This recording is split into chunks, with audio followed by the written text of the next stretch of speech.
کیوں کہہ رہے ہیں کہ پاکستان کا نام شامل نہیں ہے؟ شاہ محمود قریشی صاحب تو کہہ رہے ہیں پاکستان کا نام شامل ہے. تو یہ کہ ان کے اپنے ذرائع ہیں. ظاہر وزیر خارجہ کے ذرائع جتنے تو ان کے پاس ذرائع نہیں ہیں، یا ان کے پاس جو معلومات ہوں گی وہی ہوں گی جو انہوں نے نیٹ سے اٹھائی ہوں گی. نیٹ میں ایرر بھی ہو سکتا ہے. اگر آئی ایم ایف نے اس طرح کی پاکستان کو میسج بھیجا ہے، اور وزیر خارجہ غیر ذمہ دار تو نہیں ہو سکتے نا.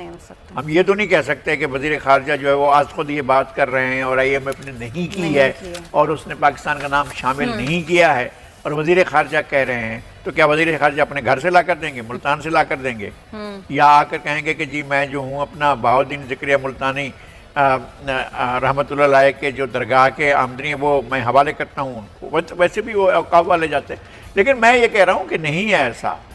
وہ جو وزیر خارجہ کریں ہم تو ان کو کریڈیبل مانیں گے نا، ان کی بات کو ہی کریڈیبل مانیں گے. اچھا، لیکن لغاری صاحب ورلڈ بینک کی جانب سے تو پاکستانی معیشت کے حوالے سے خطرات کی نشاندہی کر دی گئی ہے، لیکن آپ کو کیا لگتا ہے کہ پاکستان ان سب چیزوں سے نکل پائے گا؟ مطلب پاکستانی معیشت کو کون سے خطرات ایسے بھائی جو ریسیشن تھا اس سے پہلے 2008 میں اور 2009 میں صورتحال خراب ہوئی تھی اور معیشت دنیا کی جو ہے ایک دم ایسے بیٹھ گئی تھی. دبئی میں لوگ گئے تھے، گاڑیاں جو ہے وہ ایئرپورٹ کے پارکنگ لاؤنج میں چھوڑ کر بھاگ گئے تھے اپنے اپنے ملکوں کی طرف. نہیں، پوری کلاپس کر گئی تھی. اور دنیا میں یہ بھی بات پھیلی ہوئی تھی کہ یہ جو خلیفہ ٹاور بن رہا ہے اس کی وجہ سے ریسیشن آیا ہے. کسی بھی وجہ سے ریسیشن آیا تھا، لیکن اس پر دنیا نے قابو پایا اور پاکستان تو اس کا شکار بھی نہیں ہوا تھا. ہمارے لیے دنیا کی بڑی معیشتوں کے لیے مسئلہ ہے. ہماری معیشت ویسے ہی کون سا اتنی بڑی آسمان پر پرواز کر رہی ہے کہ وہاں سے نیچے آ گرے گی. ہم تو زمین پر رینگ رہے ہیں اور کچھ اور نیچے لگ کر رینگیں گے. ہمارے یہاں تو اس طرح کی صورتحال ہے نا. ہمارے یہاں ماسس کو کیا ملتا ہے، عام آدمی کو کیا ملتا ہے؟ ہماری آدھی سے زیادہ آبادی تو غربت کی لکیر سے نیچے ہوتی ہے، یا آدھی سے کم یا آدھی آبادی ہماری غربت کی لکیر سے نیچے ہوتی ہے. تو ہمارے لوگ جو ہیں آپ کیا کریں گے؟ مرے کو کیا مارے گا شاہ مدار؟ ہوگا کیا اس کے بعد؟ کیا آ کر اس سے چھین لیں گے؟ ہمارے پاس رکھا ہی کیا ہے کہ آ کر یہ کورونا یا ریسیشن یا معیشت آ کر ہمارا گلا گھونٹ دے گی. بھائی اس میں بھی اگر کسی گلے پر بوجھ پڑے گا تو ہمارے اس سیٹھ اور صنعتکار یا بڑے کاروباری یا بزنس مین یا حکومت ان کے اوپر پڑے گا. عام آدمی بیچارہ 2 روٹیاں کھاتا تھا 1 روٹی کھا لے گا. تو اس طرح ہوتا ہے. متاثر کس نے ہونا ہے؟ ظاہر ہے جن کے بڑے بزنس ہیں، جن کے بڑے کاروبار ہیں. معیشت تو اسی کو کہتے ہیں نا. ہماری معیشت، ہماری عام آدمی کی تنخواہ کو یا عام آدمی کی جو صورتحال ہے اس کو معیشت تھوڑی کہتے ہیں. وہ تو بیچارہ کماتا ہی سارے دن میں 300 روپے ہے، اور 300 روپے میں 150 روپے کا آٹا لے کر باقی سبزی لے کر گھر والوں کو آ کر دیتا ہے. کچھ ہوتا ہے کچھ نہیں ہوتا ہے، اسی میں گزارا کرتے ہیں. کورونا پینڈیمک کے بعد دوسرا مسئلہ ہے معاشی پینڈیمک. لغاری صاحب آپ کو کیا لگتا ہے کہ کورونا وائرس کے بعد جو صورتحال بنے گی اس سے پاکستان کس طرح سے نکل سکے گا؟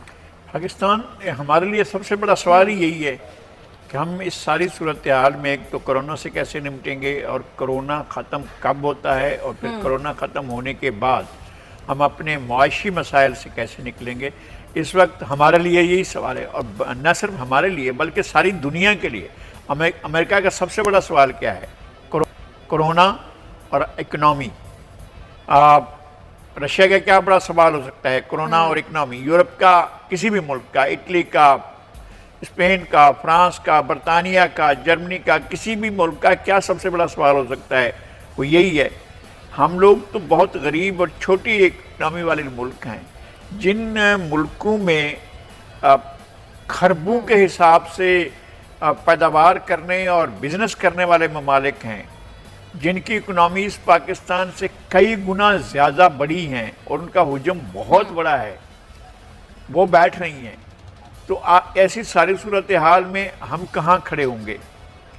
میرا خیال ہے کہ ایک غریب کے لیے غربت کے علاوہ اور کوئی چیز خطرناک نہیں ہو سکتی ہے. ایسا ہی ہے. تو ہماری آبادی سفر کرتی ہے، کرتی رہی ہے اور شاید کر بھی لے گی.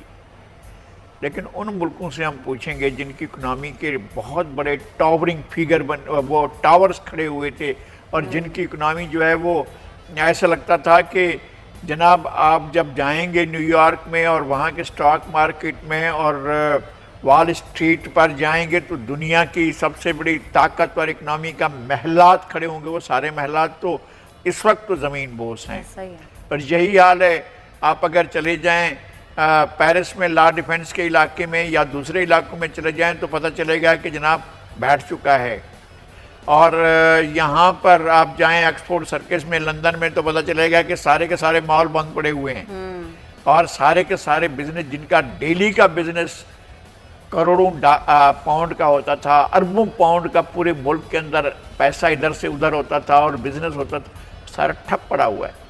تو ہمیں ڈر ہے، بہت بڑا ڈر ہے اور بہت بڑا، لیکن ہمیں کرونا سے بڑا ڈر ہے۔ اکنامی تو ہماری یہی ہے، مائنس میں جانے کے بعد بھی ہماری آبادی کی یہی ہوگا نا، کچھ لوگوں کی اور ملازمتیں ختم ہو جائیں گی۔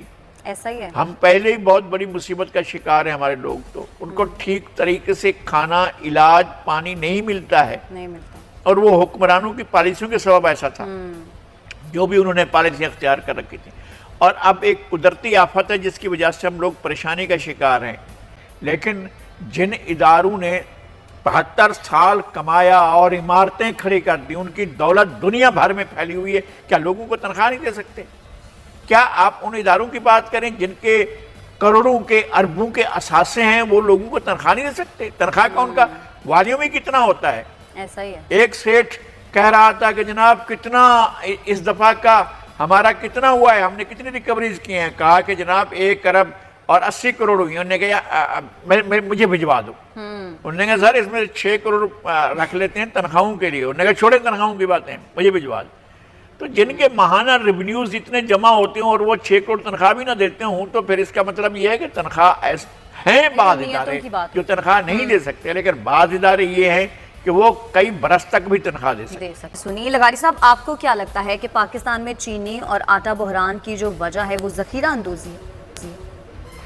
دیکھیں ذخیرہ اندوزی ہے، جو اصل بات یہ ہے کہ میں نے کئی دفعہ عرض کیا ہے کہ جب یہ کرشنگ سیزن آتا ہے تو یہ گنا نہیں اٹھاتے ہیں، گنے کے گروار کو ذلیل و خوار کرتے ہیں، اور جب گنا اٹھاتے ہیں تو اس کی ویلیو ختم ہو چکی ہوتی ہے، اور یہ ستمبر اکتوبر چھوڑ دیتے ہیں، نومبر کو بھی بڑی حد تک چھوڑ دیتے ہیں، دسمبر میں کرشنگ کرتے ہیں، اور 2-3 مہینے یہ پروڈکشن کی طرف جاتے ہیں، اور جو پروڈیوس کرتے ہیں اس کے لیے مارکیٹنگ کا سوال نہیں ہوتا ہے، اس کے لیے سب سے بڑی بات یہ ہوتی ہے کہ یہ ہمیں نقصان ہو گیا، ہم نے گنا خریدا تھا، ہمیں یہ ہو گیا، ہمیں ریبیٹ وہ دیا جائے، سبسڈی دی جائے۔ یار آپ کو کس بات کی سبسڈی؟ سبسڈی 2 چیزوں کی ہونی چاہیے، ایک تو گروور کو ہونی چاہیے اور ایک کنزیومر کو ہونی چاہیے۔ یعنی جو لوگ بندہ کنزیوم کر رہا ہے، جو استعمال کر رہا ہے، آپ اس سے کہہ رہے ہو کہ ہم قیمت 40 سے بڑھا کر 50، 50 سے 60، 60 سے 70، 70 سے 80 کر رہے ہیں، قیمت بھی وہ آپ بڑھائیں، اور پھر اس کے بعد جب سبسڈی جائے وہ نیچے نہ جائے، استعمال کرنے والوں کو نہ ملے، جو بیچارہ جس کی جیب 40 بھی الاؤ نہیں کرتی ہے خریدنا، اس کو کہیں کہ تم 80 میں خریدو، لیکن ہم سبسڈی ہم لیں گے، اس کو نہیں دیں گے، کنزیومر کو نہیں دیں گے، اور سیٹھ لے جا کر وہ اپنے گھر میں رکھے گا سبسڈی کو۔ یہ تو طریقہ ہی ٹھیک نہیں ہے۔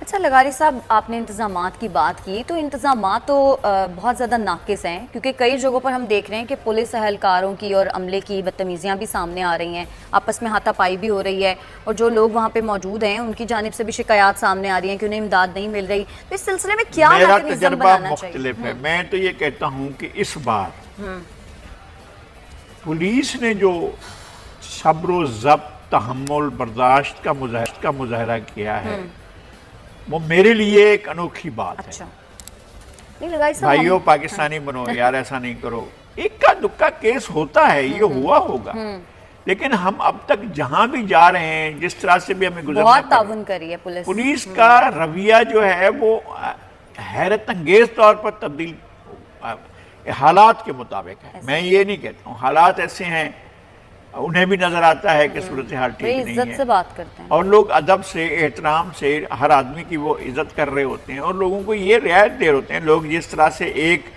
میں پہلے بھی بہت کہتا رہا ہوں، ایک بائک پر 3 آدمی بیٹھے ہیں، ایک بندہ ابھی میں کسی دوست سے بات ہو رہی تھی، وہ کہہ رہا تھا کہ جی یہ پولیس والے نے ایک بندے سے پوچھا کہ بھئی آپ جو ہے وہ کیوں لے کر جا رہے ہیں ان کو، فیملی والوں کو ساتھ میں، آپ کہاں جا رہے ہیں؟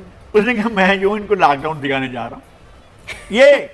یہ لوگوں کا حال ہے۔ اچھا یہ میں آپ کو بس کہی ہوئی بات نہیں کر رہا ہوں، یہ یہ ہمارے پروڈیوسر نے مجھے بتایا، اچھا ہم وہ بتا رہے ہیں کہ جناب ان کے سامنے پولیس والا پوچھ رہا ہے بھائی آپ کیوں فیملی کو بچوں کو ساتھ لے کر جا رہے ہیں، پولیس والے کچھ کہیں گے تو ان کی اور شکایت پولیس والے کو وہ بندہ کہہ رہا ہے جی میں اپنے گھر والوں کو جو ہے بچوں کو جو ہے یہ میں لاک ڈاؤن دکھانے آیا ہوں. تفریح ہے جس تو کو. اگر یہ شوق ہے تو پھر آپ کو اس طرح کے مسائل کا لیکن لغاری صاحب ہجوم جہاں پر بھی اکٹھا ہوگا وہاں پر اس طرح کے معاملات تو ہوں گے. کوئی ایسا میکنزم نہیں بنانا چاہیے تھا کہ یہ جو امدادی رقم ہے یہ لوگوں کو گھروں میں ہی پہنچا دی